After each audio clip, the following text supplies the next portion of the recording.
Okay, friends, once again, welcome back and very good evening to everybody. I hope you all are safe, your family member, your relative, your parents, your friends all are safe and you are enjoying this new era, this new way of learning. Friends, इसके base पे जो भी theory concept है मैंने सारे concept आपको as a एक PDF बना के आपको दिया हुआ है। उसमें उसके अंदर सारे शॉर्टकट सारे कंसेप्ट दिए हुए हैं एंड लास्ट 2 लेक्चर से हम कुछ क्रिटिकल क्वेश्चंस हाई लेवल के क्वेश्चंस भी कर रहे हैं। अच्छा, और कुछ और क्रिटिकल क्वेश्चंस करेंगे फ्रेंड्स। देखो क्वेश्चन नंबर 25 ऐसा है। Two identical coaxial circular loops carrying a current I in each circulating in an anti-clockwise direction. If the loops are approaching each other, then what happened? Friends सोचो कि एक चीज confirmed है कि अगर दोनों कोयल के अंदर कोयल के अंदर लूप के अंदर अगर करंट फ्लो हो रहा है तो दोनों का फ्लक्स एक दूसरे के साथ लिंक होगा। अब ये थ्योरेटिकल क्वेश्चन है, इसका कोई मैथमेटिकल फॉर्मूला नहीं है, आपको सोचना है इसको। तो क्या करना है फ्रेंड्स, अगर दोनों एक दूसरे की तरफ जाएंगे तो दोनों के द्वारा जो फ्लक्स प्रोड्यूस हो रहा है, दोनों के द्वारा जो फ्लक्स प्रोड्यूस हो रहा है वो एक दूसरे के साथ लिंक होगा और उसमें वेरिएशन भी आएगा। तो अगर उसमें वेरिएशन आएगा तो दोनों में क्या प्रोड्यूस होगा, दोनों में म्यूचुअल इंडक्शन होगा, ईएमएफ इंड्यूस होगा। और हमको पता है कि अकॉर्डिंग टू लेंज लॉ वो ईएमएफ इंड्यूस होने के बाद क्या करेगा, वो ईएमएफ इंड्यूस होने के बाद वो क्या करेगा, वो मोशन को हेल्प करेगा या अपोज करेगा, रेजिस्ट वो मोशन को रेजिस्ट करेगा। मतलब अभी दोनों के बीच में, ये भी क्वेश्चन शायद कर लिया था हमने, अभी दोनों में एक ही डायरेक्शन में करंट फ्लो हो रहा है तो मतलब उसके बीच में अट्रैक्शन होना लाजमी है, बिकॉज सेम डायरेक्शन करंट तो अट्रैक्शन। बट वो अट्रैक्शन के वजह से अगर वो एक दूसरे के तरफ जाएंगे तो क्या होगा कि उसके अंदर इंड्यूस्ड करंट ऐसे प्रोड्यूस होगा कि उसका रिपल्सन स्टार्ट हो। तो रिपल्सन स्टार्ट होने के लिए ये जो दोनों में करंट जो फ्लो हो रहा है वो इंक्रीज होगा या डिक्रीज होगा, डिक्रीज डिक्रीज ही होना चाहिए। तो current will be decrease in both the coils. तो ये in each coil current will decrease, that should be the answer. चलो 26 is also in the similar base. In the following figure, the magnet is moved towards the coil with the speed v. देखो magnet को v speed से हमको वहां पे ले जा रहा है एंड ईएमएफ इंड्यूस हो रहा है। If the magnet and coil recede away from another, each moving with the speed v, then what should be the induced EMF? देखो अब क्या किया है कि पहले ऐसा दिया हुआ है कि मैग्नेट को हम कोयल के तरफ v वेलोसिटी के साथ मूव कर रहे हैं, तो at that time the EMF is E. आपको पता है कि ईएमएफ जो होता है ना, that is proportional to the rate of the change of the flux. जितना rate of the change of flux बढ़ेगा उतना आपका ईएमएफ बढ़ेगा। और we can say it is also proportional to the speed of the magnet, because magnet का जितना speed ज्यादा होगा उतना ईएमएफ ज्यादा होगा। अब केस 2 में क्या है कि if the magnet and coil recede away from each other, each moving with the speed v, देखो अब दोनों एक दूसरे के अपोजिट में जा रहे हैं तो फ्रेंड, रिलेटिव टू वी। हाँ, रिलेटिव वेलोसिटी जो हो जाएगा ना वो 2v हो जाएगा। तो अगर रिलेटिव वेलोसिटी 2v हो जाएगा तो उसका मतलब क्या है, चेंज इन द फ्लक्स का जो रेट है ना वो भी डबल हो जाएगा। अगर रिलेटिव वेलोसिटी डबल हो रहा है तो चेंज इन फ्लक्स भी डबल हो जाएगा। तो इसका मतलब क्या होगा, two E. EMF will be 2e। Is that clear friends? Yes sir. Okay, let's move to the next question. देखो क्या लिखा हुआ है, it is written in the question that a current carrying a solenoid is approaching a conducting loop as shown in figure। देखो ये solenoid loop के तरफ जा रहा है, मतलब एक टाइप का magnet, solenoid can be behave as a magnet, वो जस्ट एक टाइप का मैग्नेट ही है, वो जा रहा है। And then what happened, then the direction of the induced current is observed by the observer on other side of the loop will be. अच्छा, ऑब्जर्वर को क्या दिखाई देगा? ओके, तो देखो पहली बात तो ये है कि अगर यहाँ पे आपका जो, यहाँ पर देख सकते हो कि करंट का जो डायरेक्शन है उसी डायरेक्शन में अगर आपको फिंगर वाउंड करते हो आपके राइट हैंड को, तो आपका जो मैग्नेटिक फील्ड होगा ना वो ऐसे जाएगा। एम आई राइट फ्रेंड्स? Yes sir. और अब सोचो कि अगर ये वाला मैग्नेटिक फील्ड इंक्रीज हो रहा है तो इंड्यूस्ड ईएमएफ क्या करने का ट्राई करेगा? डिक्रीज इंड्यूस्ड करने का ईएमएफ जो ट्राई है ना वो उसको रिड्यूस करने के लिए वो खुद का मैग्नेटिक फील्ड उसके अपोजिट डायरेक्शन में प्रोड्यूस करने का ट्राई करेगा। तो ये क्लॉकवाइज। ब्लैक कलर का मैंने बताया हुआ है ना वो इंड्यूस्ड मैग्नेटिक फील्ड है। तो उसके लिए रिंग में करंट किस हिसाब से फ्लो होना पड़ेगा? रिंग के अंदर कैसे करंट फ्लो हो तो इस डायरेक्शन में आ जाएगा। क्लॉकवाइज। हाँ, लोग क्लॉकवाइज एंटी क्लॉकवाइज बाद में सुनते हैं, बट अभी मैं यहाँ पे फिगर में कुछ बताने का ट्राई कर रहा हूँ आपको। Just try to. हाँ, तो करंट रिंग का जो है ना वो अगर इस हिसाब से फ्लो होगा तो एक काम हो जाएगा। एम आई राइट फ्रेंड्स? यस। तो फ्रेंड्स सीधी सी बात है, इस साइड से वो नॉर्थ पोल बिहेव करेगा बिकॉज यहाँ से करंट यहाँ पे मैग्नेटिक फ्लक्स पा रहा है। तो इसको देखना तो यहाँ से, यहाँ पे हमारा ऑब्जर्वर है तो उसको क्या दिखाई देगा? इसको ये साइड कौन सा दिखाई देगा उसको? साउथ। तो इसको साउथ दिखाई देगा, मतलब इसको क्या दिखाई देगा? साउथ का मतलब करंट का डायरेक्शन क्या दिखाई देगा? तो बोले clockwise. Is that clear friends? Yes. Is it understood? तो करंट का यस। हो जाएगा clockwise. Is it okay? Yes, sir. देखो, one more question, it is also interesting. A conducting wire frame is placed in the magnetic field which is directed into the paper. देखो magnetic field अंदर की तरफ है। The magnetic field is increasing at a constant rate. हाँ, magnetic field का जो rate है ना वो इंक्रीज हो रहा है, मतलब बी इंक्रीज हो रहा है। तो फ्रेंड्स अंदर जाने वाला जो मैग्नेटिक फील्ड है वो इंक्रीज हो रहा है। तो फ्रेंड्स तो करंट किस हिसाब से फ्लो होना पड़ेगा? तो ये तो ऐसा बता रहा है कि भाई जो हो रहा है उससे अपोजिट करना है। अगर इनवर्ड फ्लक्स इंक्रीज हो रहा है तो आपको क्या करना है? इनवर्ड फ्लक्स डिक्रीज करना है। तो इनवर्ड फ्लक्स डिक्रीज करने के लिए आपको क्या करना पड़ेगा? आपको आ, आ, मतलब इनवर्ड करंट। फ्लक्स को रिड्यूस करना है। तो तो आपको बाहर की तरफ बाहर की तरफ फ्लक्स प्रोड्यूस करना पड़ेगा। तो आपका जो करंट होगा ना वो ऐसे प्रोड्यूस होना पड़ेगा, बाहर की तरफ आपका फ्लक्स आए ऐसा आपको करना पड़ेगा बिकॉज इनवर्ड फ्लक्स को आपको रिड्यूस करना है। तो बाहर की तरफ फ्लक्स आए मतलब यहाँ पे बड़ी वाली जो लूप है ना वहां पे एंटी क्लॉकवाइज करंट फ्लो होना पड़ेगा, तो ही उसका फ्लक्स बाहर की तरफ आएगा। Is that clear friends? आप ज्यादा छोटे वाले लूप में तो उल्टा बढ़ जाएगा। हाँ, मेरी बात सुनो। देखो, मुझे ये बताओ कि किसका ईएमएफ ज्यादा होना चाहिए, बड़ी वाली लूप का या छोटी वाली लूप का? बड़ी। हाँ, तो मुझे क्या करना है इफेक्टिवली? मुझे क्या करना है? फ्लक्स को बाहर निकालना है या फ्लक्स को एंटर करना, अंदर एंटर करना है? बाहर। बाहर निकालना है। तो फिर आपको बड़ी वाली लूप के टर्म्स में ही सोचना पड़ेगा because we effectively we have to have the flux in the outward direction. No doubt छोटी वाली जो रिंग है ना उसमें इनवर्ट जाएगा, बट तो भी इफेक्टिव फ्लक्स इसका ये पूरे सिस्टम का इफेक्टिव फ्लक्स कैसा रहेगा? आउटवर्ड। हाँ, तो वही हमारे लिए ज़रूरी है। तो मतलब वही हमारे लिए ज़रूरी है, भले ना छोटी वाली रिंग, छोटी वाली जो है ना उसमें भले ही ये जो फ्लक्स है वो इनवर्ट है बट उसका इफेक्ट कम रहेगा। तो अब मैं ऐसा कह सकता हूँ कि ए बी में B to A and C D में डी टू सी। तो आपका D to C and B to A that should be the answer.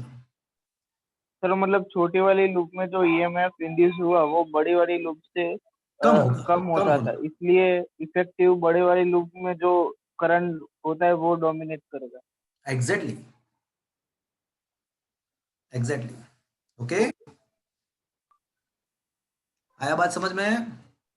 Yes.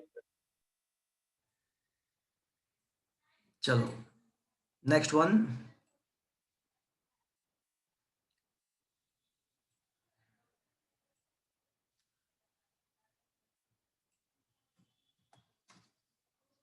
देखो क्या लिखा है? Square metal plate, square metallic wire loop of side 0.1 meter and resistance of 1 ohm is moved with the constant velocity in the magnetic field of a 2 Weber per meter square shown in figure. The magnetic field is perpendicular to the plane of the loop. The loop is connected with another network as shown in figure.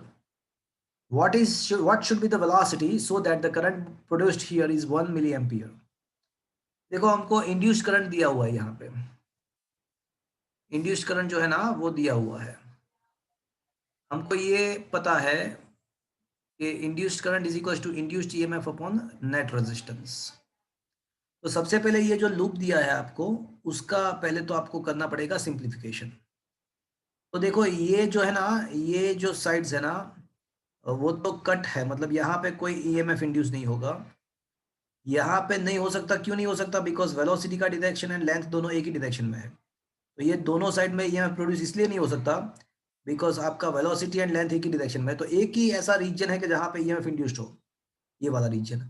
वहां पे length, velocity and magnetic field तीनों चीज एक दूसरे से perpendicular है. My right friends?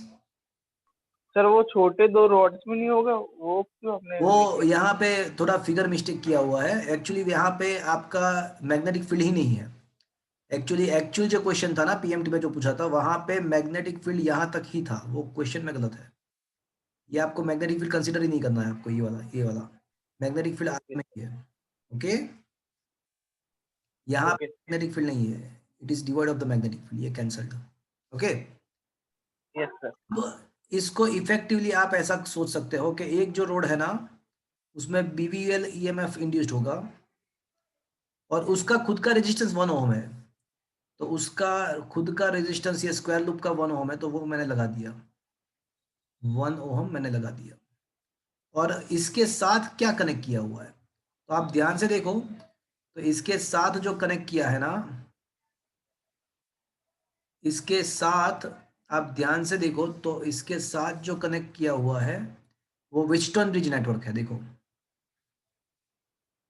और सोच के बताओ कि मुझे ये पूरा नेटवर्क का रेजिस्टेंस कितना होगा. 3. हाँ 3. देखो पहले तो मिडल ब्रांच को कैंसिल करो.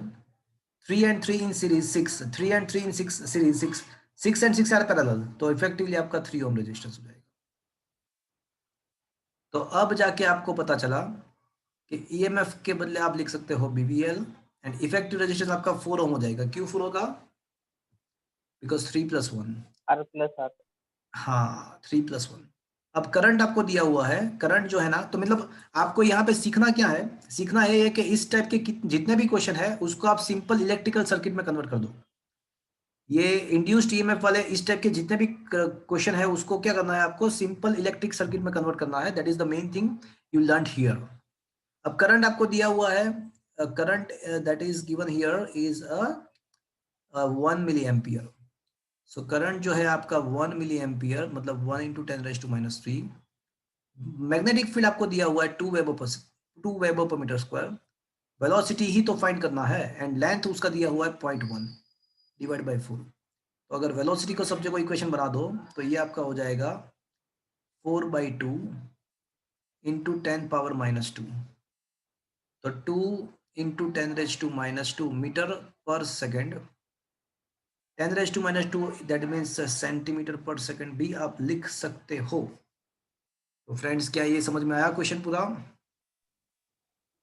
Yes sir. It's a good question.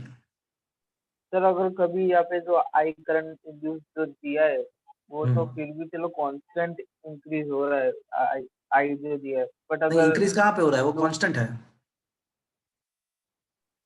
हाँ हाँ मतलब वो, और अगर यहाँ पे लोग एक्सेलरेट होता तो हाँ तो करंट डिक्रीज तो करंट का भी इंक्रीमेंट होगा. अगर ये लूप कांस्टेंट वेलोसिटी के बदले कुछ एक्सेलरेशन के साथ मूव करती तो the current will not be remains constant. It will be the function of time. Okay. Understood? Yes sir. Okay,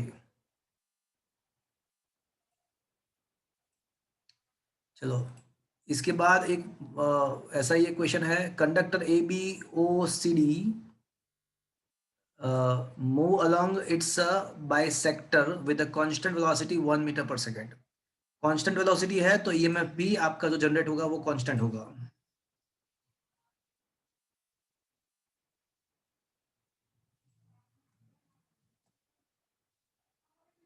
okay, देखो क्या लिखा है, मैग्नेटिक फील्ड दिया हुआ है all the four sides, then what is the induced EMF between the A and D. तो friends मैंने आपको बहुत पहले से बताया हुआ है कि when you find irregular shape of a conductor in the magnetic field, then when you apply the formula BVL, you have to consider the length which should be perpendicular to the magnetic field, and that should be equals to not the distance, it should be equals to a displacement between the initial and final point। याद है friends, आपको बताया था मैंने, yes sir. यहाँ पे ए and D का जो डिस्प्लेसमेंट है वो आपको लेना है, और वो जो डिस्प्लेसमेंट वो आप देख सकते हो कि वेलोसिटी से परपेंडिकुलर ही है। देखो ये वाला डिस्प्लेसमेंट आपका जो है ना, ये वेलोसिटी से एंड मैग्नेटिक फील्ड से भी परपेंडिकुलर है। मैग्नेटिक फील्ड जो है वो क्रॉस है, मतलब अंदर की तरफ है, वेलोसिटी एक्स डायरेक्शन में, और ये आपका जो डिस्प्लेसमेंट है ए एंड डी के बीच का वो आपका वाई डायरेक्शन में है, मतलब ये बराबर है। तो अब ये आपका हो जाएगा बी वी एंड एल के बदले आपका हो जाएगा ए डी। तो अब आपका टारगेट क्या होना चाहिए, ए डी फाइंड करना आपका टारगेट होना चाहिए। तो हम वो फाइंड कर लेंगे। चलो मेरी बात ध्यान से सुनना, क्या मैं ऐसा कह सकता हूँ कि यहाँ पे जो एंगल बनेगा वो 45 डिग्री होगा, यस। और ये जो लाइन है ना, जितने भी यहाँ पे ओ बी ए बी जितने भी है वो 1 मीटर के हैं। इसको मान लो कि एक्स है, ये जो है ना उसको मान लो टेम्पररी के एक्स है, इसका मैंने एक्स मान लिया। तो अब फ्रेंड्स ये ट्राइंगल को देखो, तो यहाँ पे sine 45 degree is equal to, कहना इसे एक्स अपॉन 1। यस। तो एक्स का वैल्यू क्या मिलेगा भैया, 1/√2। तो ये जो पूरा डिस्टेंस है वो तो 2x हो जाएगा ना, √2। तो 2x is equal to 2 into 1/√2, मतलब √2 बचेगा। अब मैग्नेटिक फील्ड जो है ना वो 1 है, वेलोसिटी जो है ना वो भी 1 है, एंड ए से डी का जो डिस्प्लेसमेंट मिला आपको वो √2 मिला। तो your EMF will B 1.41 volt must be. आया बात समझ में friends, yes sir. Is it understood. Yes. Yes, sir. तो क्या सीखने मिला यहाँ पे, आपको क्या लेना होता है भैया, डिस्प्लेसमेंट। हाँ। चलो अब लिखा क्या है कि a conducting rod P Q of a length 1 meter is moving with the uniform speed v 2 meter per second in the uniform magnetic field. Okay,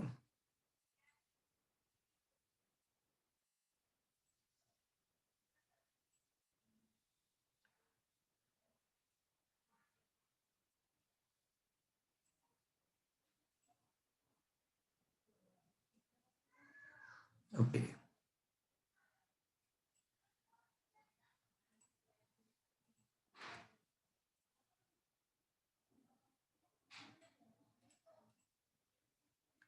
A conducting rod of PQ of length L 1 meter is moving with a uniform speed v 2 meter per second in the uniform magnetic field B 4 Tesla directed into the paper. A capacitor of the capacity is 10 microfarad is connected as shown in figure. Then, okay. तो friends यहाँ पे charge find करना है, और कौन सा plate positive होगा कौन सा नेगेटिव होगा वो भी फाइंड करना है। सो फ्रेंड्स मैंने पहले भी बता दिया आपको कि whenever this kind of a question is asked, you have to convert this kind of circuitry into your simple electrical circuit। तो एक काम करते हैं, सबसे पहले P एंड Q में कौन सा टर्मिनल पॉजिटिव होगा वो फाइंड करेंगे। तो आपको ईएमएफ का पॉजिटिव नेगेटिव फाइंड करने के लिए आपको पता है कौन सा मेथड करना है, आपको पॉजिटिव चार्ज के ऊपर कौन से डायरेक्शन में फोर्स लगेगा वो आपको फाइंड करना होता है। So that will get you the idea of which pole becomes positive which is negative. Velocity जो है ना वो एक्स डायरेक्शन में है, एंड मैग्नेटिक फील्ड कौन से डायरेक्शन में है भैया, माइनस के। माइनस के। तो ये हो जाएगा आपका आई क्रॉस माइनस के, माइनस आई क्रॉस के, आई क्रॉस माइनस के सर। है, तो आपका प्लस जे हो जाएगा, मतलब ऊपर का टर्मिनल पॉजिटिव होगा। तो यहाँ पे हम एक बैटरी कनेक्ट करेंगे और ऊपर का टर्मिनल पॉजिटिव रखेंगे, नीचे का नेगेटिव रखेंगे। चलो ये भी चीज आपको समझ में आया भैया? Yes sir. चलो अब मेरे पास वो बैटरी का जो वोल्टेज है ना, तो इसका मतलब ऐसा हुआ जो पॉजिटिव प्लेट के साथ, पॉजिटिव पोल के साथ जो कनेक्टेड प्लेट होगा वो पॉजिटिव होगा और नेगेटिव के साथ जो कनेक्टेड होगा वो नेगेटिव होगा। चलो ये बात समझ में आया आपको? यस। एक तो कंफर्म्ड है कि ऑप्शन ये तो नहीं आएंगे, QA becomes positive and QB becomes negative, that is confirmed, is that clear? Yes. Charge कितना होगा? तो चार्ज आपको पता है कि Q equals to C into V, और यहाँ पे C इंटू वेलोसिटी, मतलब V के बदले BVL वोल्टेज। कैपेसिटेंस जो है ना, बहुत ही अच्छा क्वेश्चन बनाया हुआ है, कैपेसिटेंस जो है ना वो 10 माइक्रोफेरेड है।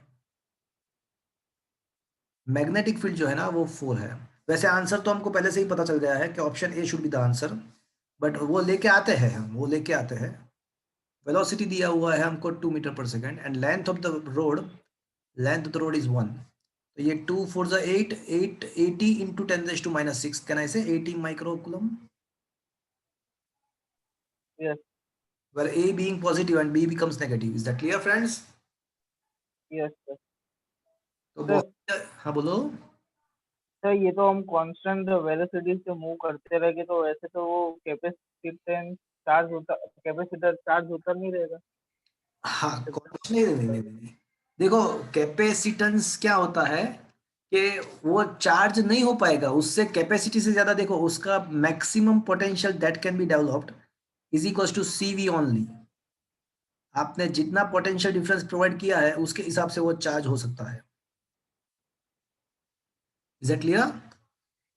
हाँ अगर वेलोसिटी कांस्टेंट नहीं है, अगर वेलोसिटी के बदले वो एक्सेलरेटेड मोशन कर रहा है, तो फिर ये आपका ये पोटेंशियल डिफरेंस भी बढ़ता जाएगा, तो आपका चार्ज भी बढ़ता जाएगा। Otherwise it can charge up to only up to right now it can charge only up to 80 microcoulomb, not more than that. Is it clear? Okay sir, मतलब अगर हमने फिर मूव करना बंद कर दिया तब वो चार्ज तो रहेगा ना? नहीं नहीं नहीं, तो फिर वो वापस से डिस्चार्ज हो जाएगा। तो अगर आपने मूव करना बंद किया तो वो क्या होगा पता है आपको? तो एक चार्ज, तो वो ये क्वेश्चन हो जाएगा, एक चार्ज कैपेसिटर को आपने शॉर्ट सर्किट किया। जैसे ही आप रोड को मूव करना बंद कर दोगे तो rod behave as a simple conductor.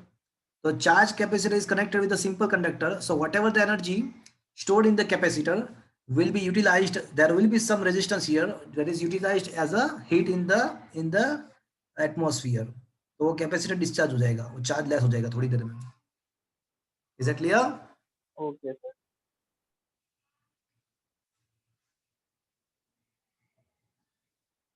चलो resistance in the following circuit is increased with the rheostat. देखो क्या लिखा हुआ है, the resistance in the following circuit is increased at a particular distance. At this instance, the value of the resistance is 10 ohm. The current in the circuit will be now. Okay. देखो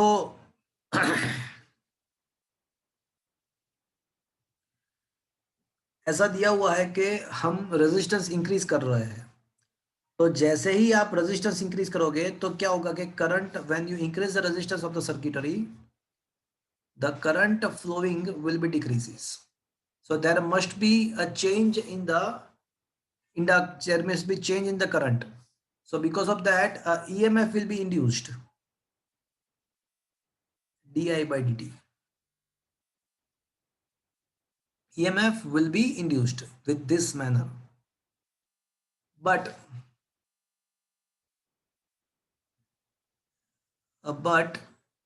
उसके द्वारा क्या होगा,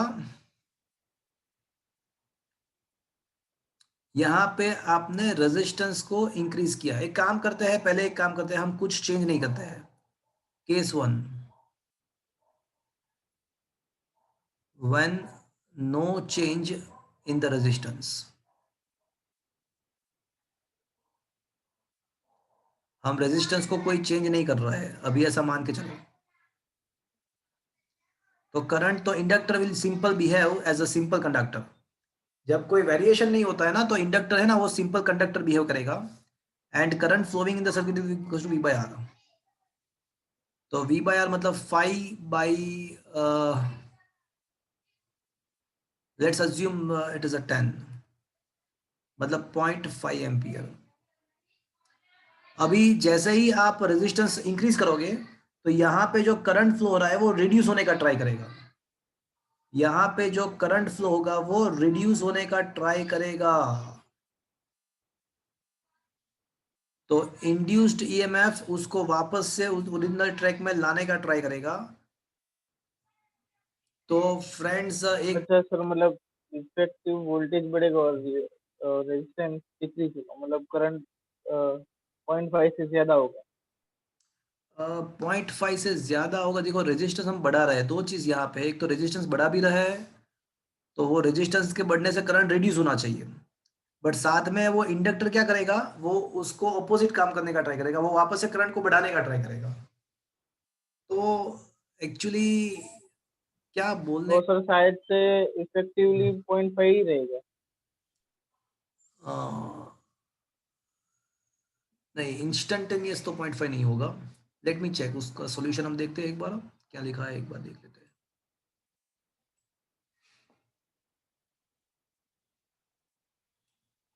find out the truth.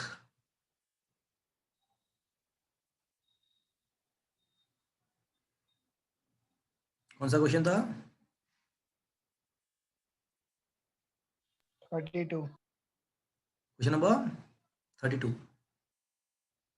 Okay, हाँ क्या लिखा है कि if the resistance is constant then the sudden the circuit, यहाँ तक बराबर है 0.5, but resistance is increasing in the mean the current through the start decreasing.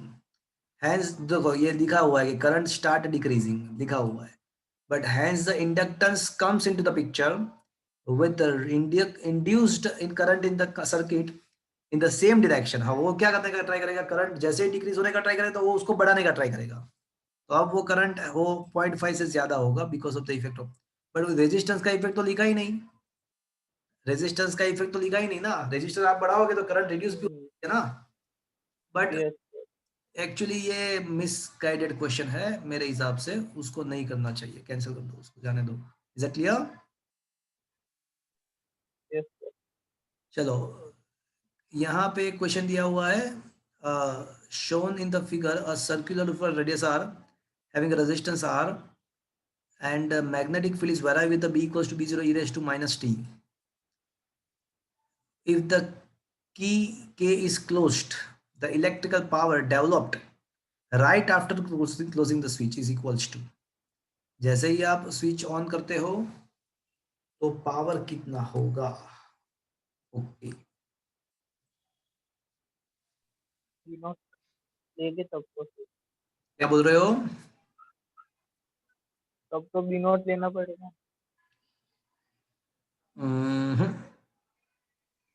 Okay, just let me check. देखो यहाँ पे एक काम करते हैं, सबसे पहले है ना ईएमएफ फाइंड कर लेते हैं। तो ईएमएफ का जो वैल्यू है ना वो तो d phi by d t है।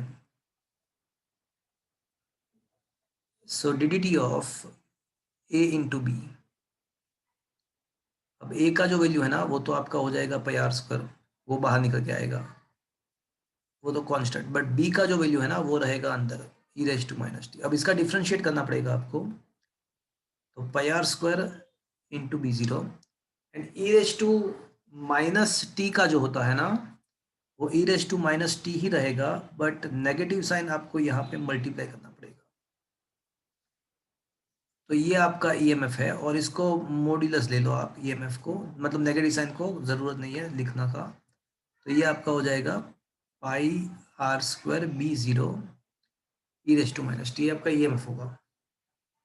अब करंट कितना होगा, तो बोले देखो अब पावर आपको पता है, करंट की जरूरत नहीं है, पावर आपको पता है कि पावर कितना होता है भैया। तो power is equals to your EMF वाई अपॉन रेजिस्टेंस, राइट। तो pi square r raise to 4 b0 square E raise to -2t इसका स्क्वायर किया और अपॉन रेजिस्टेंस। अब आपको ऐसा दिया गया है कि t is equal to 0 instance पे, तो e रेज टू 0 तो 1 होता है, तो at that moment your power becomes pi square r raise to 4 b0 square upon r. So that should be the answer. Is that clear, friends?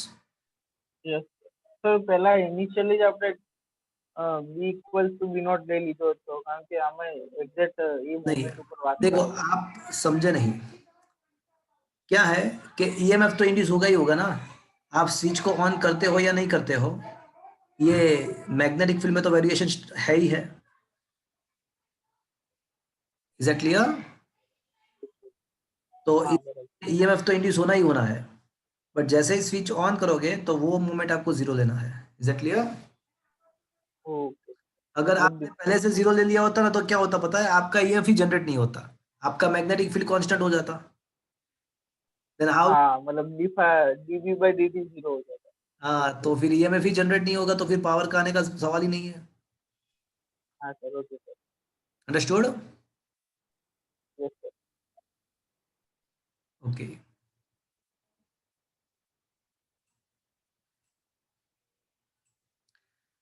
देखो ये question आपको कर सकते हो 34th। A conducting ring is placed around the core of an electromagnet as shown in figure. When the key K is pressed, then what happened?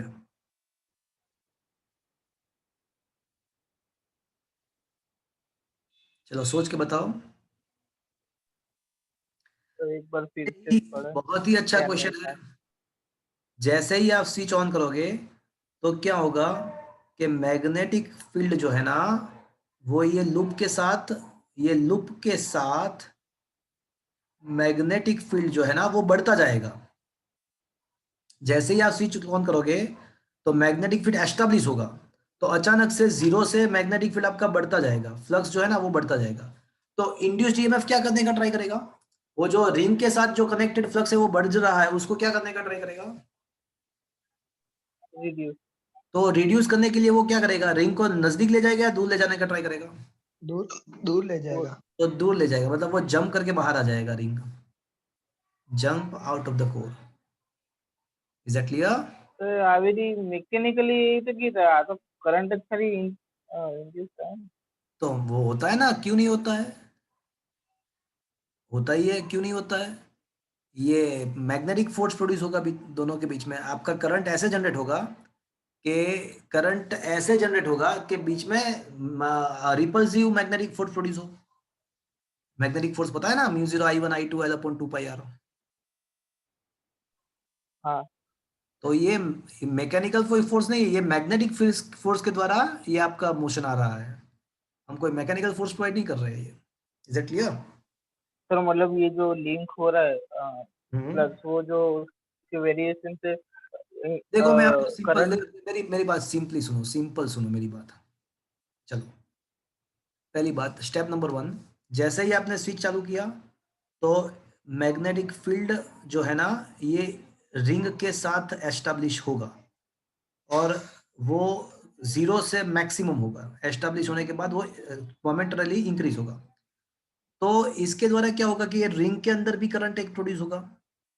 अब ring का Lenz law ऐसा बता रहा है कि रिंग के अंदर ऐसे ही डायरेक्शन में करंट फ्लो होना चाहिए कि so that it will oppose the cause of it, जो भी हो रहा है उसका अपोजिशन करने के लिए। तो अब क्या होगा कि रिंग के अंदर इस डायरेक्शन में करंट फ्लो होगा, because of that magnetic force between this two current carrying ring will oppose each other, and that's why the ring will be jump out from the hole. अब बताओ क्या पूछना चाहते हो? सर मतलब जो भी पावर मतलब ये तो अ, सारा एनर्जी तो करंट इंड्यूस करने में लग गया क्योंकि हम अच्छा सर मतलब वो जो हम पहले जो एक्सपेरिमेंट पढ़ते थे ओरिस स्टेट में तो उसने कोई एक चीज मतलब फिक्स रखी थी और फिर दूसरी चीज मूव करता था, हाँ, इसलिए उसी वो टाइप का हुआ। अच्छा ओके।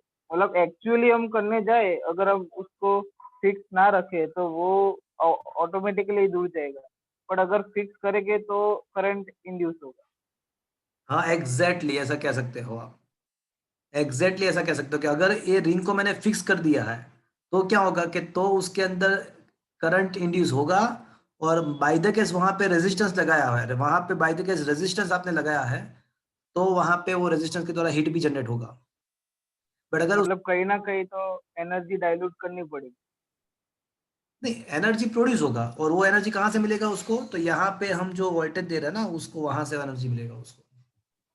हाँ हाँ सर, मतलब वही एनर्जी जो बंदा मतलब करंट में यूटिलाइज हो रही थी, तो अगर हम फिक्स ना रखे तो वही एनर्जी उसको मतलब मूव कराती मोशन में। हाँ, वो कह सकते हैं वो एनर्जी मूव करा देगी, और जो करंट का जो इलेक्ट्रिकल, मतलब क्या होगा, सबसे पहले ये मैग्नेटिक एनर्जी का इलेक्ट्रिकल एनर्जी में कन्वर्सेशन हो जाएगा।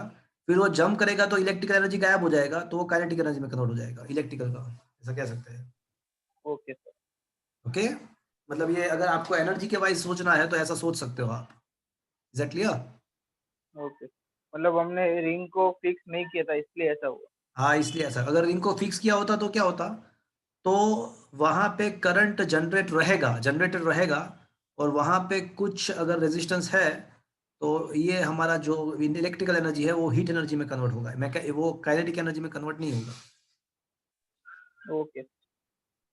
चलो, ये 35th वाला जो क्वेश्चन है ना, वो हमने टेक्स्ट बुक में किया हुआ है, टेक्स्ट में सेम टू सेम क्वेश्चन है। उसमें मैंने आपको हिंट दिया था कि भाई दोनों मैग्नेट के द्वारा एक ही टाइप का इफेक्ट प्रोड्यूस हो रहा है, तो कोई एक मैग्नेट को ध्यान में रख के आप पूरा क्वेश्चन सॉल्व कर सकते हो।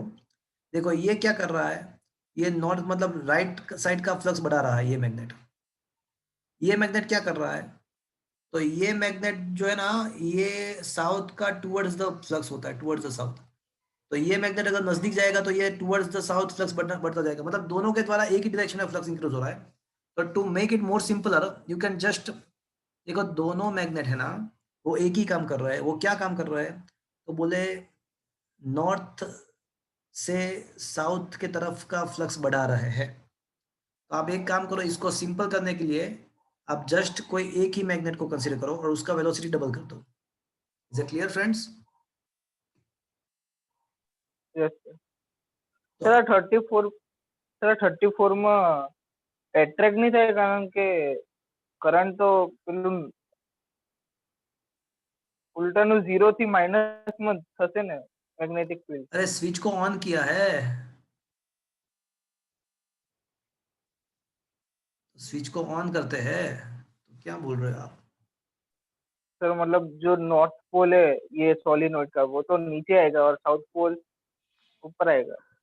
अरे नॉर्थ साउथ की बात जाने दो, स्विच ऑन करते हो तो क्या होगा, तो फ्लक्स चाहे आउटवर्ड हो चाहे इनवर्ड हो, बट ये रिंग के साथ लिंक्ड जो फ्लक्स हो रहा है वो इंक्रीज हो रहा है। तो उसको क्या करने का ट्राई करेगा रिंग, वो डिक्रीज करने का ट्राई करेगा। तो वो डिक्रीज करने के लिए उसको क्या करना पड़ेगा, उसको जंप लगाना पड़ेगा, बाहर निकल जाना पड़ेगा। Is that clear? Yes sir. मैंने जो डायरेक्शन बताया था पहले वो गलत बताया था, बट जो कंसेप्ट था वो गलत नहीं था, कंसेप्ट तो वही का वही रहेगा। यस। ओके। Okay sir. तो यहाँ पे क्या होगा, तो बोले भैया ये वाला जो फ्लक्स है ना वो इंक्रीज हो रहा है, तो ये उसको डिक्रीज करने के लिए इंड्यूस्ड फ्लक्स जो होगा ना, इंड्यूस्ड मैग्नेटिक फ्लक्स, वो उसके अपोजिट में आएगा। तो मतलब वो इस तरफ आएगा। तो इंड्यूस्ड फ्लक्स को इस तरफ रखने के लिए, इंड्यूस्ड फ्लक्स को इस तरफ रखने के लिए करंट कौन से डायरेक्शन में फ्लो होना चाहिए, करंट कौन से डायरेक्शन में फ्लो होना चाहिए, तो बोले ये करंट फ्लो होना चाहिए ऐसे, 22। ऐसे करंट फ्लो होना चाहिए, राइट फ्रेंड्स? तो मतलब जितना भी पॉजिटिव चार्ज है वो 1 पे आएगा, तो 1 बिकम्स, जितना भी पॉजिटिव चार्ज है वो यहाँ पे आ जाएगा, और नेगेटिव चार्ज यहाँ पे आ जाएगा। ऊपर का प्लेट पॉजिटिव बनेगा, नीचे का प्लेट नेगेटिव बनेगा, because charge will positive charge will start flowing from here to here. Positive charge will start flowing like this. Is that clear? Yes sir. तो जो लूप 1 है ना, ऊपर का जो है ना, 1 is up being positive. हाँ, plate 1 becomes positive and plate 2 becomes negative. So B is the right choice. Okay? Yes sir. चलो,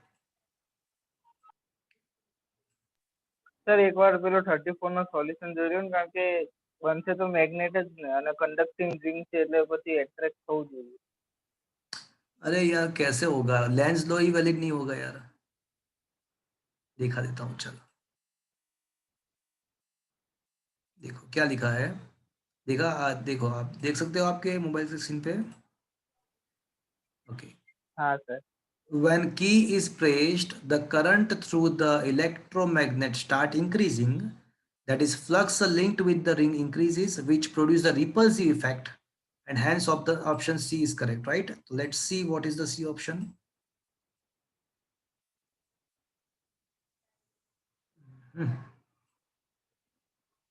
तो क्या लिखा है सी में, देखो बताओ मुझे। હા ઓકે સર। अब ओके। હા સર। ओके,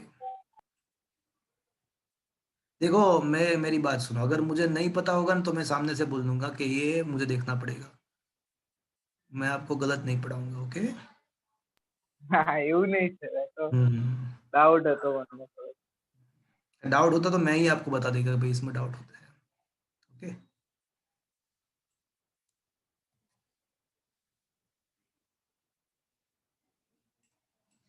देखो क्या लिखा है, क्वेश्चन ही इतना बड़ा है, क्या लिखा है ये लोगों ने, देख लेते हैं चलो। Highly conducting ring of a radius r is perpendicular to and concentric with the axis of the long solenoid as shown in figure।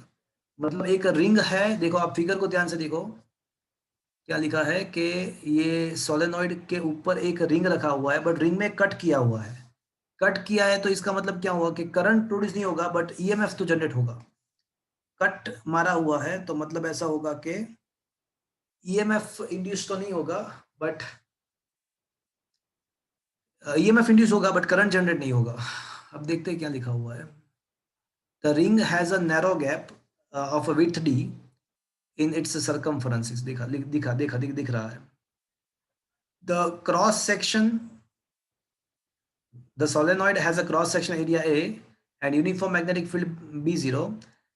The beginning at the t equals to 0, the solenoid current is steadily increases so that the field of magnetic at any time is given by B0 plus alpha t। चलो अब यहाँ पे magnetic field जो दिया है ना वो alpha T है।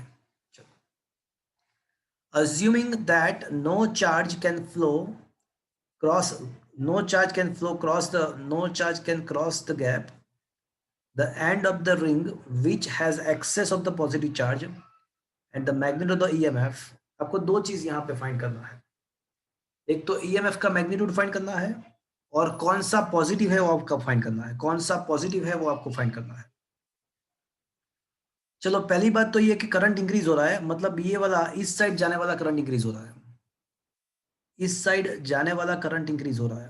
चलो एक बार देख लेता हूँ, फिर वो तनिष बोलेगा योर फिंगर इन द नहीं sir. Finger in the direction of current, तो ये राइट साइड, तो thumb will be in the right side, बराबर है। तो आपका ये वाला जो फ्लक्स है ना वो इंक्रीज होगा। तो इसका मतलब ऐसा हुआ कि यहाँ पे राइट साइड जो जा रहा है जो फ्लक्स वो इंक्रीज हो रहा है। ओके, तो इसका जो भी इफेक्ट होगा वो अपोजिट साइड आना चाहिए, बिकॉज इंक्रीज होता है तो डिक्रीज करने का ट्राई करेगा, इंक्रीज हो रहा है तो उसको रिड्यूस करने का ट्राई करेगा। तो ये रिड्यूस करने के लिए तो आपका ये जो रिंग है उसमें करंट कौन सा होना चाहिए, तो उससे अपोजिट डायरेक्शन में, मतलब इस डायरेक्शन में करंट फ्लो हो तो काम हो जाएगा। तो इसका मतलब कि इसका जो भी पॉजिटिव चार्ज है ना वो y से लेके y से स्टार्ट करके वो x पे चला गया। तो x कैसा हो जाएगा फ्रेंड्स, जितना भी पॉजिटिव चार्ज था वो x पे चला गया, तो x पॉजिटिव हो जाएगा, y नेगेटिव हो जाएगा। चलो ये बात समझ में आया आपको फ्रेंड पहले तो? Yes sir. तो x बिकम्स पॉजिटिव, वो कंप्लीट हुआ, कंफर्म्ड हुआ। तो y वाले जितने भी ऑप्शन है वो कैंसिल हो जाएंगे। अब ईएमएफ कितना इंड्यूस्ड होगा, तो वो तो फॉर्मूला ही है d phi by d t,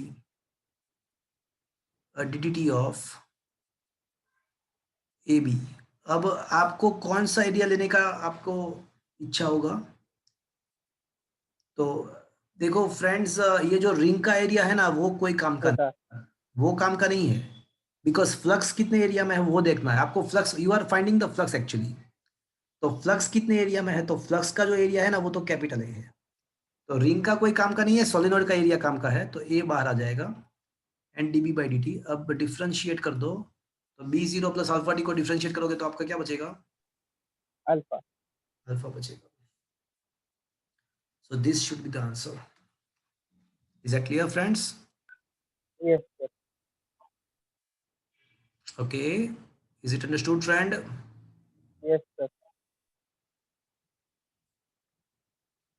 तो ये रहा आपका आंसर क्वेश्चन नंबर 36 के अंदर ऑप्शन ए दिख रहा है। Is it clear? Yes sir. Okay, चलो।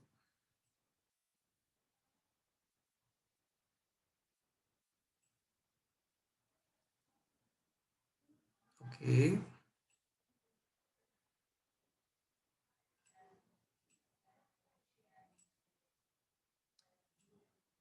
37 क्या लिखा है? Plane figure made of a thin wire of a resistance something millihenry milli ohm per meter। अच्छा, let me take a screenshot of it।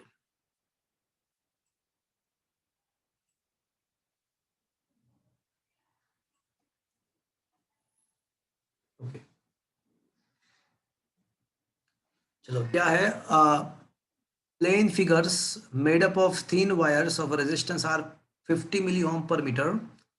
आपको are दिया है 50 milli ohm per metre. Okay, is located in a uniform magnetic field perpendicular into the plane of the figure which decreases। देखो decrease हो रहा है, magnetic field जो है ना वो डिक्रीज हो रहा है, मतलब इनवर्ड मैग्नेटिक फील्ड डिक्रीज हो रहा है।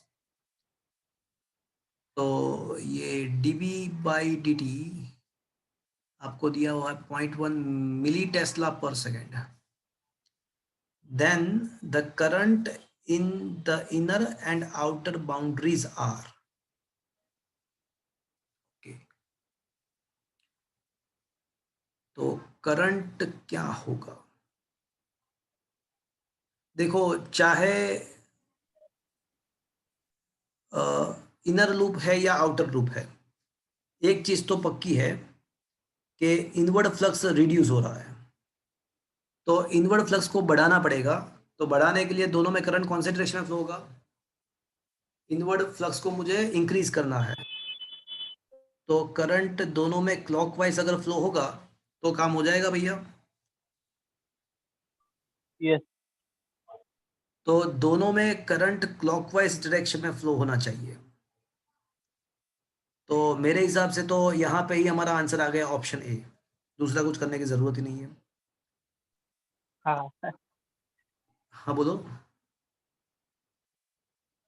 और फिर अगर आपको वो करंट फाइंड भी करना है तो आपको क्या करना पड़ेगा? You need to find the EMF first. तो ईएमएफ कैसे मिलेगा आपको? D phi by d T.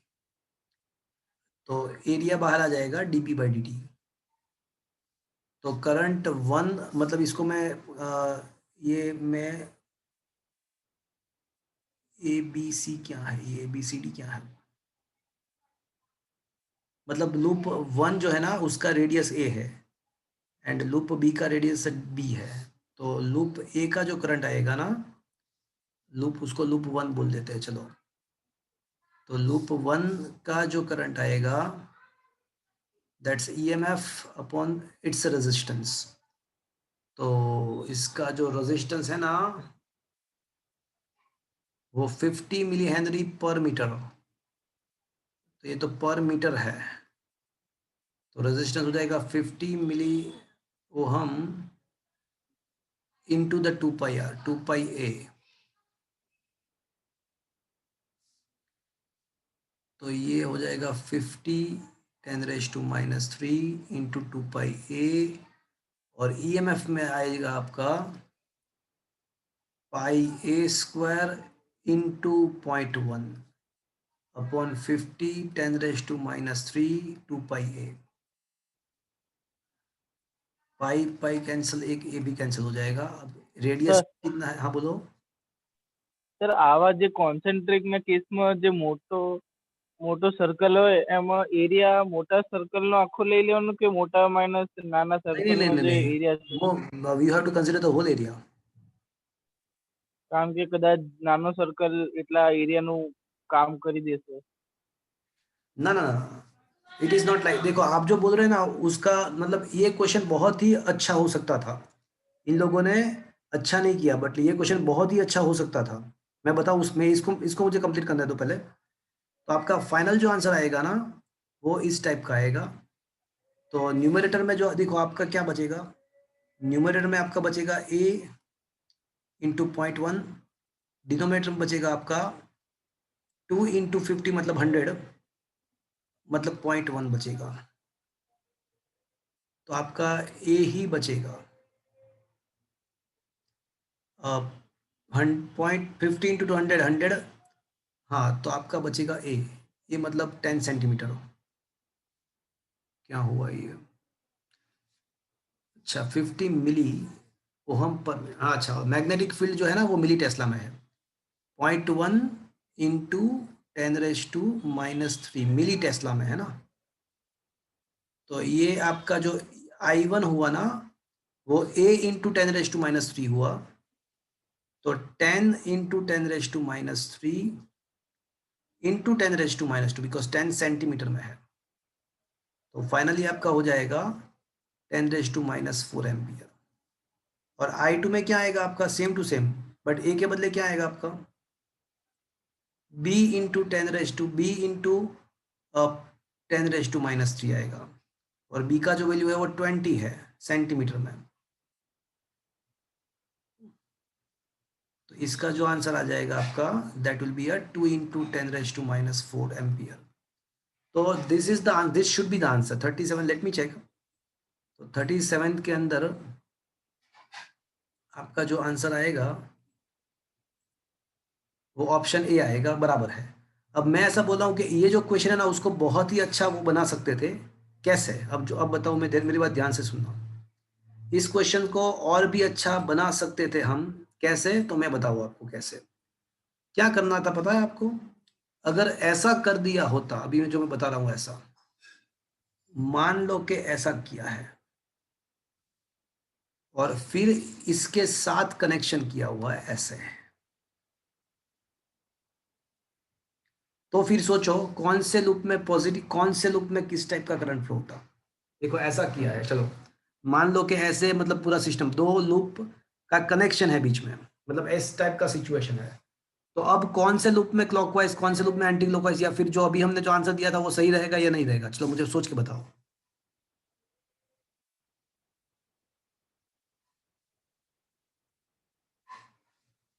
बोलो अभी क्या होगा? સર બંનેનો રેઝિસ્ટન્સ સેમ જ છે, તો જે ડિફરન્સ આવશે એરિયામાં આવશે, એટલે એરિયા જેનો વધારે છે એનો ઈએમએફ વધારે છે, એટલે तो अब क्या करना है, देखो आपको क्या करना है, इफेक्टिवली आपको इनवर्ड फ्लक्स को बढ़ाना है। तो इनवर्ड फ्लक्स को बढ़ाना है वो कंफर्म्ड है। तो ये दोनों लूप से किसका लूप का मतलब एरिया ज्यादा है? तो कि भाई बाहर वाले का। तो आपको उसको ही माइंड में रख के पूरा सॉल्व करना है। तो इनवर्ड फ्लक्स को बढ़ाने के लिए आपको करंट कंपल्सरीली ऐसे फ्लो करना पड़ेगा बाहर के लूप में। बट बाहर के लूप में अगर आप क्लॉकवाइज करंट फ्लो कराओगे तो वो अंदर के लूप में वही करंट क्या हो जाएगा सोचो। એન્ટી तो ये क्वेश्चन में अब क्या होता सोचो, अगर ऐसा होता तो आंसर हो जाता बाहर के लूप में क्लॉकवाइज हो जाता। સર, તો કરંટ તો ઉલટાનું આ બંનેનું એટલે પહેલા તો ઈએમએફ નું ઇફેક્ટિવ ઈએમએફ आपको નીકાળવું પડે. पूरा क्वेश्चन ईएमएफ के रिस्पेक्ट में ही सोल्व करना होता है. આમાં તો અલગ અલગ ઈએમએફ થી તો થઈ ગયું. પેલામાં તો આમાં એટલે તમે જે नहीं, એક્ઝામ્પલ આપો क्या बोल रहे हो आप? સર, જે પહેલા જે ક્વેશ્ચન હતો સિમ્પલ જે 37 हाँ, वो x सिंपल खत्म हो = गया. अब है ना वैल्यूज की, अब जो क्वेश्चन है ना उसमें वैल्यूज जाने दो, वैल्यूज सब जाने दो. जस्ट आपको डायरेक्शन फाइंड करना है. ऐसा सोचना है कि भाई इस टाइप का क्वेश्चन एक बार मैंने JEE कहीं पे देखा हुआ है. आपको अभी क्या फाइंड करना है? अभी आपको जस्ट ये फाइंड करना है, अभी आपको जस्ट ये फाइंड करना है कि दोनों में करंट कौन से डायरेक्शन में फ्लो होगा. तो हमको ऑलवेज पहले तो हमको क्या करना है कि भाई क्या हो रहा है, अंदर क्या हो रहा है. तो अंदर ये हो रहा है कि इनवर्ड फ्लक्स डिक्रीज हो रहा है. तो हमको क्या करना पड़ेगा? इनवर्ड, इंक्रीज करना पड़ेगा. तो वो इनवर्ड फ्लक्स को इंक्रीज करना पड़ेगा. तो अब आप हमेशा क्या करना है कि आपको बड़े वाले को ही ध्यान में रख के सॉल्व करना है. उसके बाद छोटे वाले को जो होना है वो हो जाएगा, बिकॉज बड़े वाले का इफेक्ट ही आपको कंसिडर करना होता है. तो बड़े वाले लूप्स के द्वारा इनवर्ड फ्लक्स को इंक्रीज करना है. तो पहले तो बड़े वाले लूप में कौन से डायरेक्शन में करंट फ्लो कराना पड़ेगा आपको? Anti clockwise. इंक्रीज नहीं नहीं नहीं, मेरी बात गलत, वो मैंने आगे गलत बोल दिया था. इनवर्ड फ्लक्स को इंक्रीज करना है.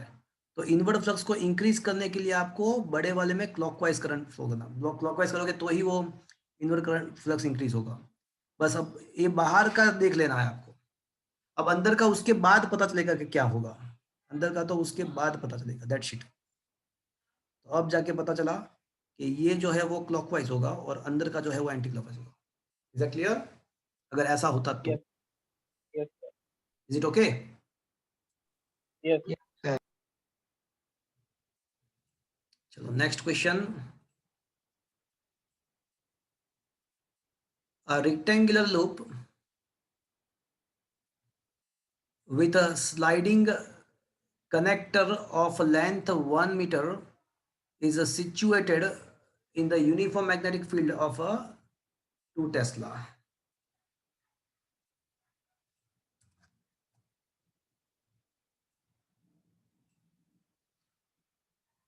So क्वेश्चन ऐसा है कि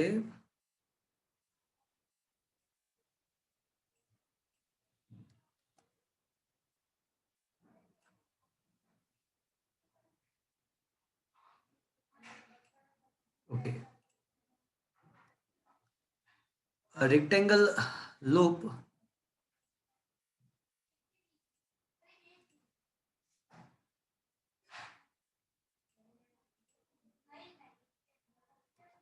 okay, a rectangle loop with a sliding connector of a length 1 meter is situated in a uniform magnetic field of a 2 Tesla perpendicular to the plane of the loop. Resistance is 2 ohm resistance. Two resistors 6 and 3 ohms are connected in such that. अच्छा, खत्म बात. तो सबसे पहले एक काम करते हैं, कौन सा पॉजिटिव कौन सा नेगेटिव फाइंड करना है आपको. तो फोर्स फाइंड करेंगे QV cross B.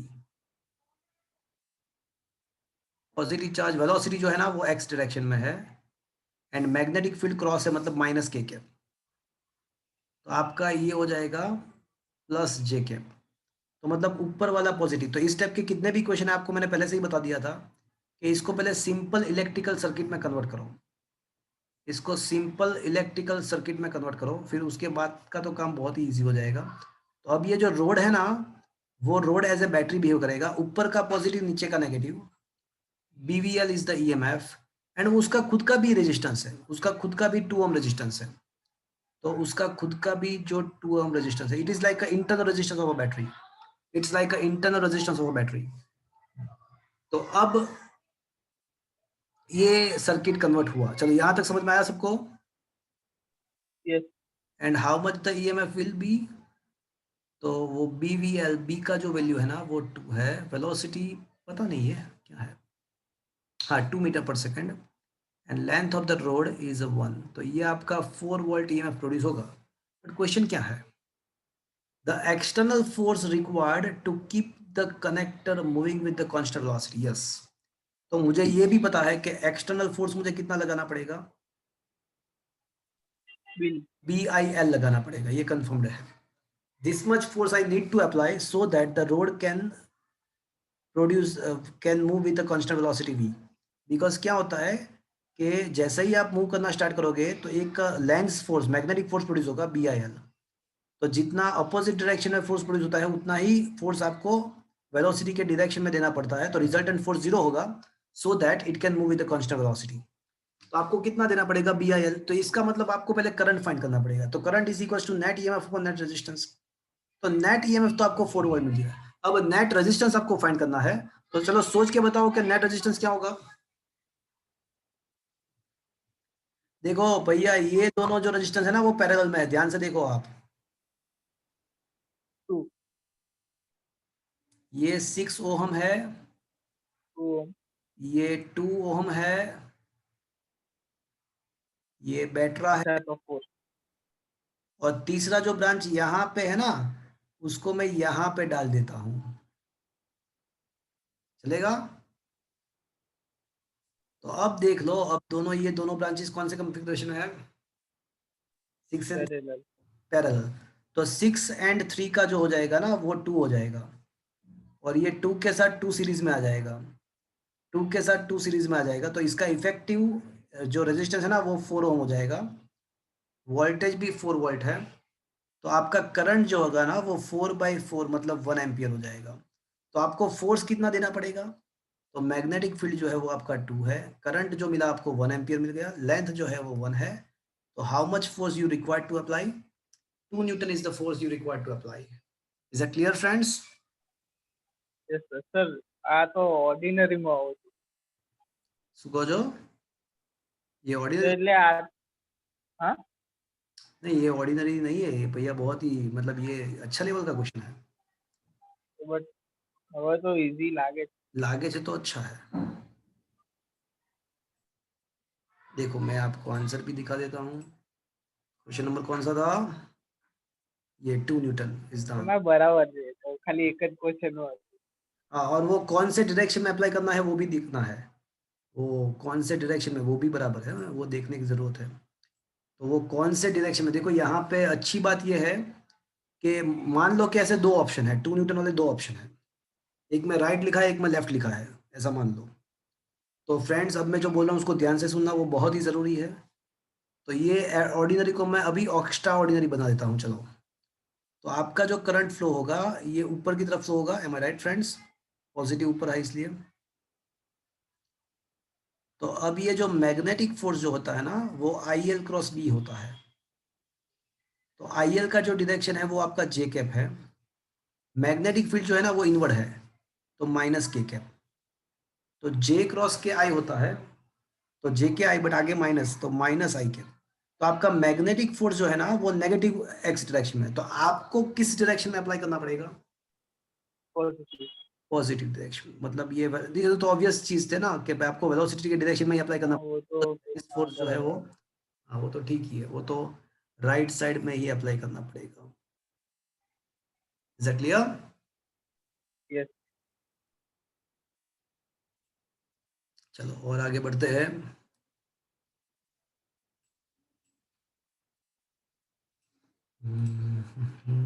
Okay, wire CD of a length L and mass M is sliding without a friction on the conducting rail AX BY as shown in the figure.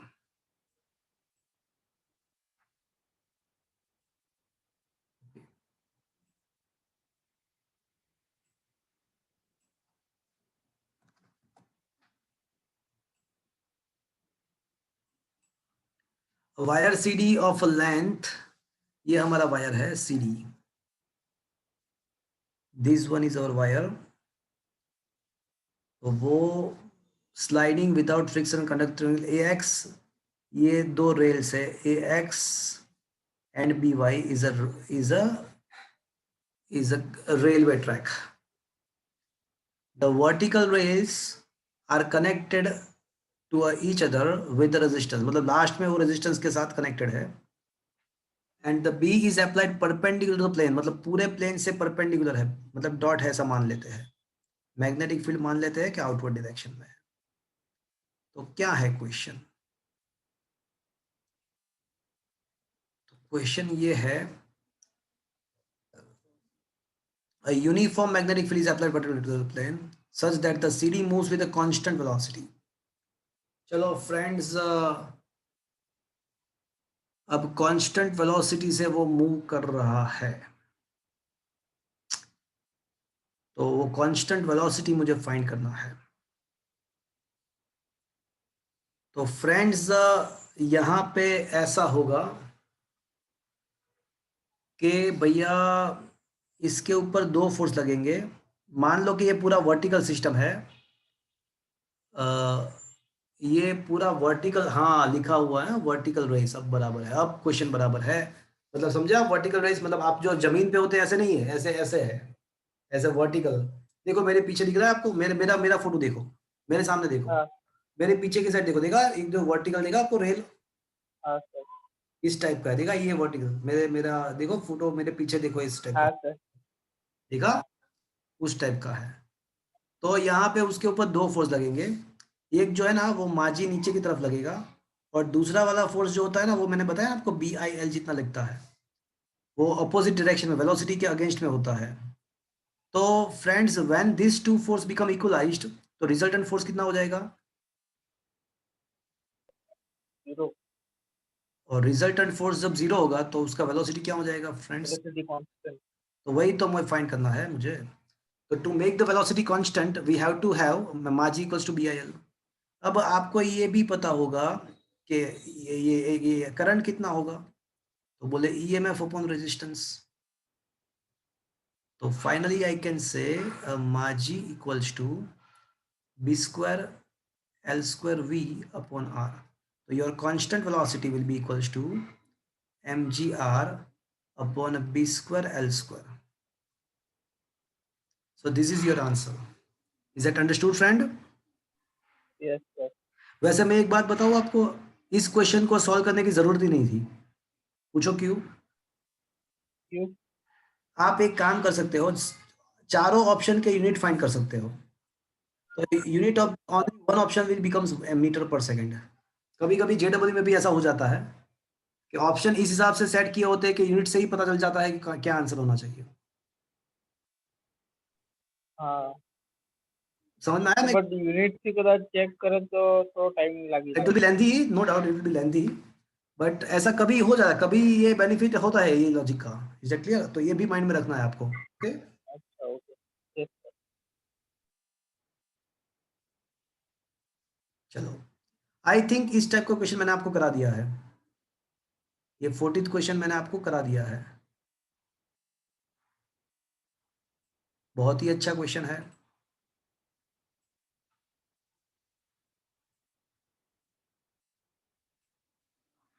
देखो यहाँ पे ऐसा है कि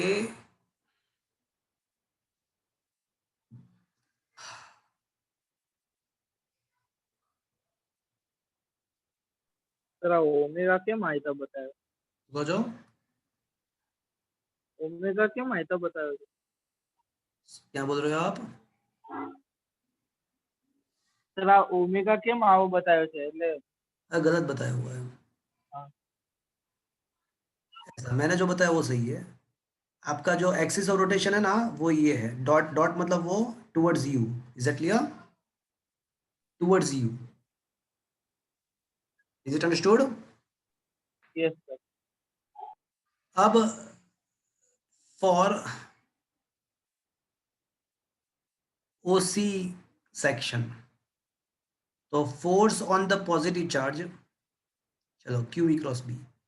अब सोचो कि वेलोसिटी वेक्टर C का कौन सा, OC में वेलोसिटी वेक्टर कौन सा होगा? जैसे ही मोशन स्टार्ट होगा तो क्या होगा? क्या होगा? C ऊपर की तरफ जाएगा। क्या ओसी का? अच्छा, ये रोड घूम रहा है, तो मुझे ये बताओ कि OC सेक्शन अगर मैं देख रहा हूँ तो उसका वेलोसिटी वेक्टर कौन से डायरेक्शन में होगा? ठीक है हाँ ठीक है। हाँ, वो आ जाएगा आपका J कैप, सही बात है।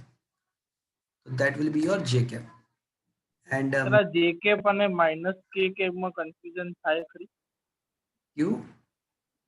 સર કદાચ આ પ્લેનને કટ કરીને રોટેટ થતું હોય તો? नहीं, ये मैंने जो बताया वो बराबर है।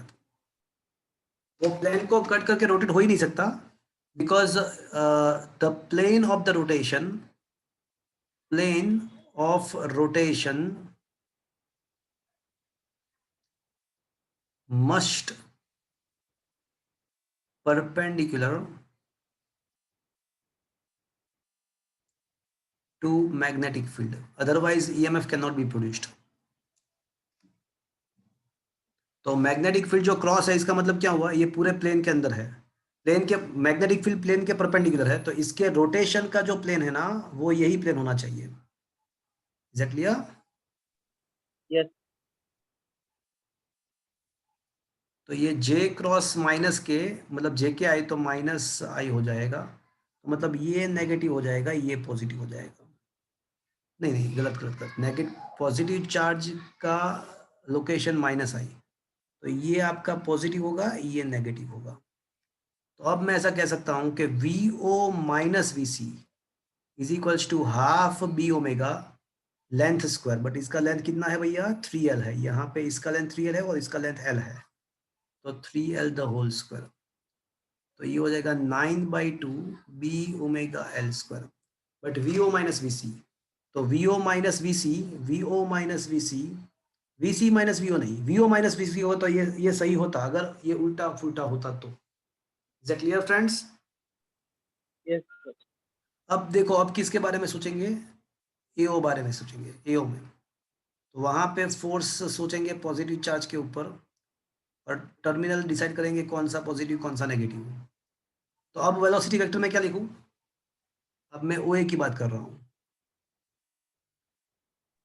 माइनस, ठीक है माइनस जे कैप, वेलोसिटी ये नीचे जाएगा, सही बात है, माइनस जे कैप। સર, એક બાજુનો પોઝિટિવ ટર્મિનલ સેન્ટરમાં કોન્સન્ટ્રેટ થાય છે, તો પછી આપણે એવું માની શકીએ ને કે આનો કેલ્ક્યુલેટ કરવાની જરૂર નથી? वो पॉजिटिव आएगा, सही बात है, सेंटर पे पॉजिटिव आएगा, तो माइनस जे माइनस के मतलब जे क्रॉस के आई, तो प्लस आई कैप, मतलब इस पार्ट में पॉजिटिव चार्ज प्लस आई कैप, मतलब यहाँ पे जाएगा। Is that clear? तो दोनों यस। पॉजिटिव यहाँ पे ही आएगा बीच में। Is it understood? यस।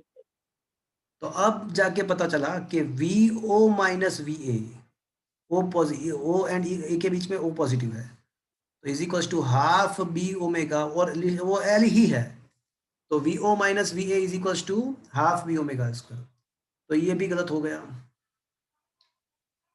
तो अब एक काम करते हैं,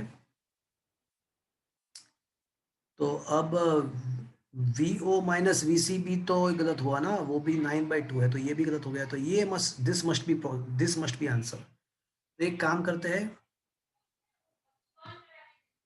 इक्वेशन 1 माइनस 2 करते हैं, इक्वेशन 1 माइनस 2, तो VO by VO cancel, minus VC minus minus plus VA is equal to 9/2 B omega L square minus half, मैंने क्या किया, इक्वेशन 1 माइनस 2 किया, okay, minus B omega L square, तो finally आपका answer आ जाएगा VA minus VC is equal to 8/2 मतलब 4 B omega L square, 4 B omega L square, तो ये आ रहा है, चलो परफेक्ट है। Yes sir. आया बात समझ में फ्रेंड्स? Yes sir. तो 40th क्वेश्चन का आंसर मैं आपको दिखा देता हूं, तो option C is the right answer, you can see this, okay, is it understood? Yes. चलो,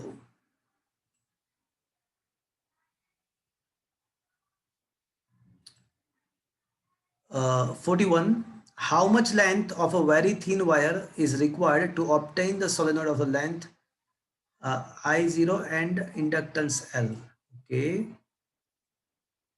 पूछना क्या चाहते हैं पहले तो ये समझते हैं।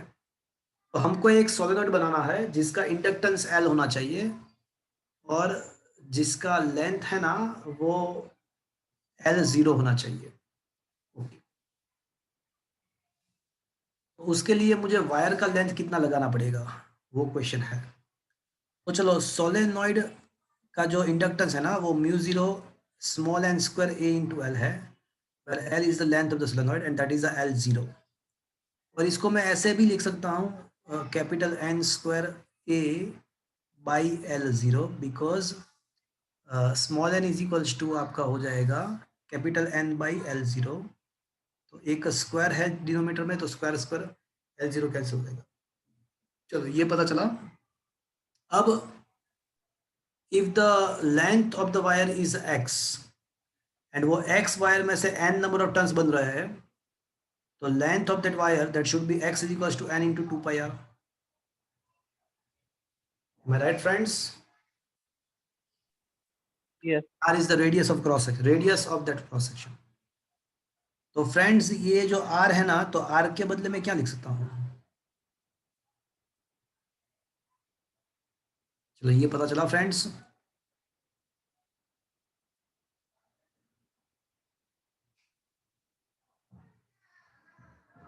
तो ये पता चला. Yes. तो अब जाके capital L is equals to mu 0 n square pi upon L0 और R स्क्वायर के बदले में क्या लिख सकता हूँ? x square upon 4 pi square n square. Is that clear friends?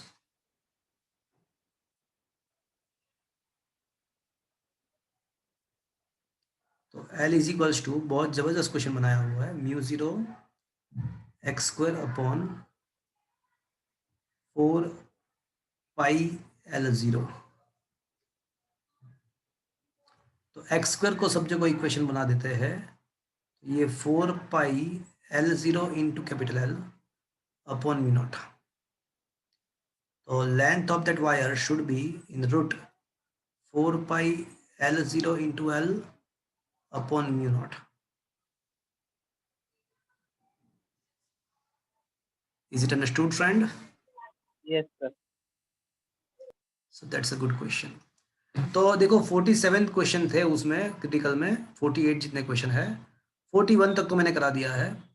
3-4 ऐसे, वैसे ये वाला क्वेश्चन 44 क्वेश्चन वैसे भी हमारे टेक्स्ट, वैसे भी हमारे नोट्स के अंदर था ये क्वेश्चन, अगर आपको याद हो तो 3-4 क्वेश्चन आपको करने हैं ज़्यादा.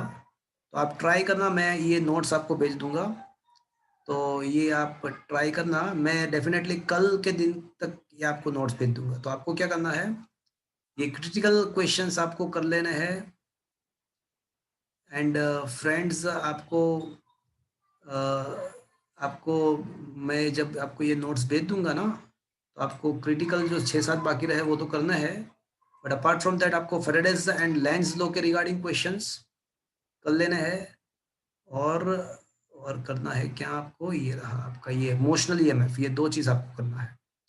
मोशनल ईएमएफ कर देना है, फिर स्टैटिक ईएमएफ बाद में दूसरे दिन करेंगे हम. तो फ्रेंड्स आज का सेशन मैं यहाँ पे खत्म कर रहा हूँ. ऑलमोस्ट ये क्रिटिकल सारे ऑलमोस्ट खत्म हुए. Is that clear friends? Yes. Bye. आज का सेशन यहाँ पे एंड करते हैं. Thank you.